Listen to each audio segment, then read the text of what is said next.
to your Midweek Minute. It is your Pastor Darrell here from Washington Church of the Nazarene. Actually coming to you from the parsonage. I had a little bit of a object that I wanted to share with you. This last week we spoke on prayer, and it was actually the Lord's Prayer in the Gospel of Matthew. And I asked prior to that, how do you define prayer? Now it's easy to define prayer when we're looking at defining it on paper. But my question to you today is, how do you practically define prayer? See, many of us look at it as when we're backs against the wall and we have nowhere else to go, and we're desperate and we'll try anything and we just don't know where else to turn, and we'll use prayer. And that's all fine and good because he does hear those prayers, but he wants us to use it more as an everyday item. Not long ago, I actually had a birthday, and my mother-in-law sent me a gift card for Amazon, and one of the things I bought was this knife set. See, this is a utility knife. It's used for everyday use.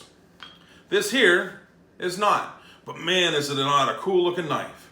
Man, I saw this knife, I was like, man, this is really cool. But I learned really quick, this is not an everyday use knife. This is used to slice ribs when they're cooked, separate the bones, or you can use it for brisket after it's been cooked. You slice it, it's a brisket knife. But we don't cook brisket all the time. We don't cook ribs all the time. We don't use this every single day. This is the utility knife. You can use this for anything and everything. And our prayer life needs to be more like this utility knife. One of the parts of that prayer is, give us today our daily bread. Give us today our daily bread. Now, he's not talking about food specifically. He's talking about our physical needs. When we pray for our physical needs daily, not our yearly. We don't pray for lifetime success. We pray for daily success. We pray for our daily needs.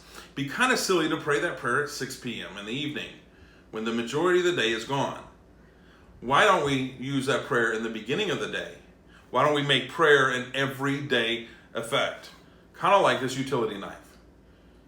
I know that I love you. I'm praying for you. And until next week, have a great rest of your week.